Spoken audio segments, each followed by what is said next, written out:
ఇక లోపల రాగానే సామాన్యుడైపోతాడు అందరితో పాటే. అలాగే ఒక అందరనమాట. ఎందుకు ఎంత అందమైన విషయం చూడండి. మీరు చెప్పుకోవాలి గానీ మీరెవరో మాకు తెలీదు. మీ కులం ఏంటో తెలీదు. మాకు మతం ఏంటో తెలీదు. మీ రాజకీయంలో మీ పొలిటికల్ ఫెయిత్ ఏంటో మాకు తెలీదు. మాకు అవసరం ఏముంది? మా ఉద్దేశం మీరు అన్నం ఆకలేస్తే అన్నం తిని వెళ్ళాలి. ఓకే. ఇబ్బంది ఉంటే చెప్పడానికి వింటాం అంతే. తక్కింది మీ ఇష్టం. జీవితాన్ని మీరు ఏ విధంగా దిద్దుకుంటున్నారు, ఈ షేప్ ఏదలుచుకున్నారు మీ ఆలోచన అది. మాకు సంబంధం లేదు.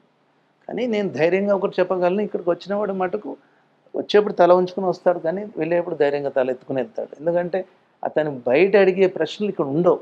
ఆ కంఫర్ట్ జోన్ ఉంటుంది. ఒక మనిషిని మనం ఓ కులం బట్టో, మతం బట్టో, రంగు బట్టో, డబ్బు బట్టో, లుక్స్ బట్టో మనం అంచనా వేయకూడదు కదా! వాడేమి అనుకోడు కదా! వాడేమి సెల్ ఫోన్ కాదు కదా! ఐఫోన్ 16, 10 ఏవో నంబర్లు చెప్తారు కదా! కాదు కదా! అన్ని ప్రొడక్ట్స్ ఒకలా ఉండాలని కాదు కదా! ఒక్కొక్క ఊళ్ళో ఒక్కొక్కళ్ళు ఉంటారు. అందరూ మనుషులే. అందరికీ ఒకటే ఆలోచన. బాగుండాలి, సంతోషంగా ఉండాలి. ఎవరు నన్ను చిన్నగా చూడకూడదు. ఒక మనిషిలా చూడాలి. ఇక్కడ ప్రతి ఒక్కరు కూడా సొసైటీలో గౌరవంగా జీవించాలని కోరుకుంటున్నారు. డిగ్నిటీ అనేది చాలా important. Who are you to ask?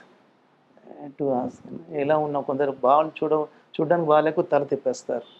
వాడైనా అనుకున్నాడా ఇట్లా ఉండాలి, అట్లా ఉండాలి ప్లాన్ చేసాడా వాడు? ఇది ఎసెన్షియలీ మనిషి ఎదగలేదు అందు గురించే. ఇప్పుడు ఎవరైనా బయట సరే చూసేది బ్యూటీ కాదు. లావుగా ఉన్నారనో, సన్నగా ఉన్నారు ఏవో చెప్తారు అది. సో మీ అన్నింటికీ అతీతం ఇది. ఏ రంగు లేదు ఇక్కడ. ఏ రంగు తీర్చుకోలేము. నా పిల్లలు కూడా అలా ఇక్కడ వచ్చిన వాళ్ళు ఎలా ఉన్నా అక్కడ అలాంటి ఆలోచన ఇక్కడ రాగానే వాళ్ళలో ఈ మార్పు ఉంది. అందుకని సంతోషంగా ఉంటారు. Everybody if you look at they are happy. That's more.